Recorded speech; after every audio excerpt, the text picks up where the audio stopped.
Hurricane Gabriel rapidly intensified earlier this week with potential development in the Atlantic Basin. And we all know how important it is to stay vigilant, especially during National Emergency Preparedness Month. Aris Papadopoulos is the founder of the Resilience Action Fund, and he joins us now. Thank you for being here. Thank you for having me on your station. Yeah, well, it's been a pretty slow hurricane season thus far, but things can always change. Hurricane season lasts until November 1st. So what would you say are the myths or the complacency that you see among people who live in these disaster-prone areas? And I'm one of them, so I can speak firsthand. There's a handful of myths, and the first one is you don't have to do much until the storm is approaching you. And that gets a lot of people into trouble. I mean, there are some things you can do in the days and hours before the storm, like put up the shutters and maybe add some sandbags and things like that. But other things like fixing your roof, like repairing, replacing your garage door, even having to lift your house if you go to that extreme, require months of preparation, planning, budgeting, and time. And those things cannot be done the last moment. So for me, preparation for storms and disasters is a year-round activity. It's part of your home maintenance, basically. Yeah, and I know a lot of people, they rely on, of course, emergency services, 911, for instance, but they're not going to be right there at your beck and call necessarily if there is an imminent threat. Definitely. We've seen that all these services get overwhelmed during disasters. So if you're in a very vulnerable situation and a location and a house is vulnerable, you need to plan in advance to evacuate. Don't rely on 911 to come and save you the last minute or even during the storm.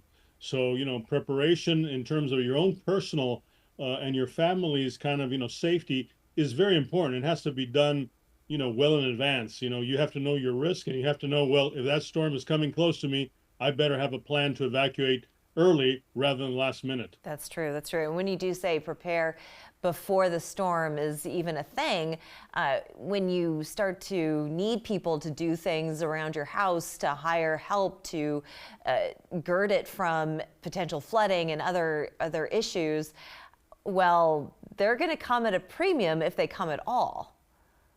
Exactly. I mean, we've seen that happen again and again. And it's a phenomenon called demand surge. When everybody is asking for help, when everybody needs services and needs materials, that's the supply and availability of those goes down and the price goes up. So we've seen typically that repairs after a storm can cost 20–30% more, and you may have to wait for months. Plus, the other unfortunate phenomena is I've seen an average of like 20% of people are deceived from contractors, and that's a very unfortunate event. But if you don't do things well in advance, you're exposing yourself to that risk too. Yeah, indeed. And what about insurance? Because we renew our policies. Sometimes we take a close look at it. Sometimes we don't. We don't necessarily want to spend more money to provide added coverage. So what would you say to folks about their insurance policies? What should they do? When should they do it? Yeah, insurance is a necessity and a helping hand, but it won't cover everything. A lot of people essentially discover the fine print after an event, and there's a lot of things in those fine print we don't realize, beforehand that we should. There's deductibles, there's caps, there's exclusions. If the roof is 10 years old, they're not going to give you a new roof. They're going to give you part of the roof, and you're going to have to pay the rest. And the other unfortunate event is the delays. Sometimes there's delays in insurance payouts.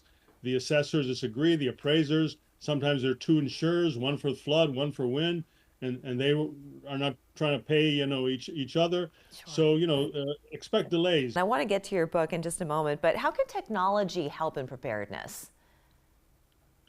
Well, technology is advancing, and now we know a lot better where the risk locations are, especially water risk. Unfortunately, the government hasn't advanced that quickly, but there's private services. If you go on, for example, Zillow or Redfin, put your address and go to the bottom of the listing, you'll see a flood factor. So technology has advanced to the point where they can determine more accurately how much at risk you are. And if you're above a 6, you better start taking some big attention. If you're below a 4, you're in fairly good condition. Now, you wrote Resilionomics, Value in an Age of Disasters. Just briefly, can you tell people what you hope that they take from reading this book? Yeah, I've written it so that every homeowner can understand, what their choices are and what they're up against. So, I'm trying to explain, when you look at your own personal self, the house is the most important investment you make. Is probably the biggest purchase a household will make, and is the foundation of our wealth. A lot of people are hoping that their house will appreciate, and it'll be part of their retirement or helping their kids and so Yeah. forth.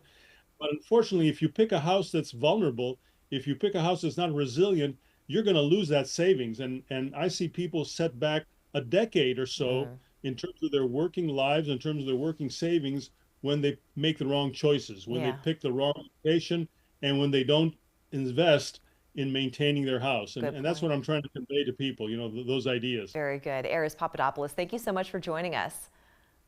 So much thank you for having me and carrying this message. We'll be back after this.